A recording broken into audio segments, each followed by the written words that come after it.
Today we're going to talk about the legendary Josephine Baker.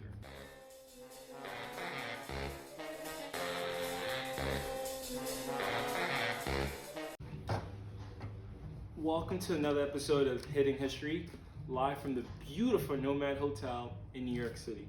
Today we're going to talk about the legendary Josephine Baker.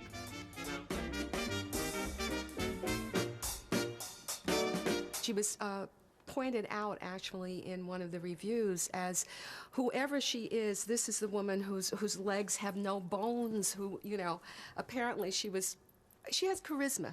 She made it from a segregated society, poor in St. Louis, going to Harlem, being a performer, a dancer, a singer, in clubs where oftentimes she was the only black person there.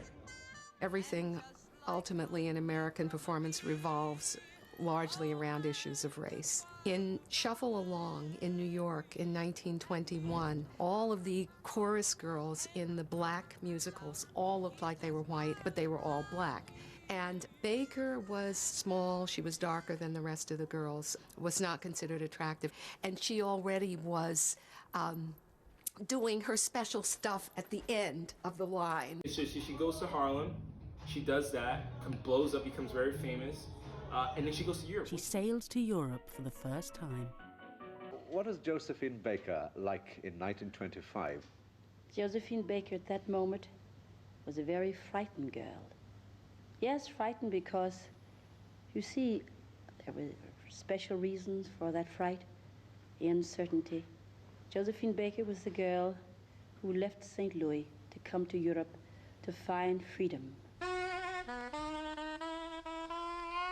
A lot of African Americans in the 1920s were spending a lot of time in France. It was kind of an escape from some of the harsh realities in America. But what I think is fascinating about Josephine Baker is that she never limited herself. I see attitude in that, you know. She always viewed the sky as the limit.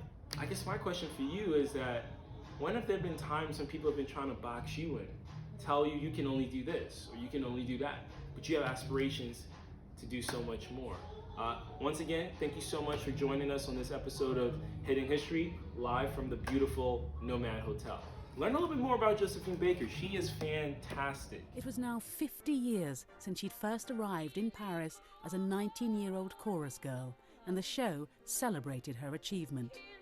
The songs she sang were the songs of her life.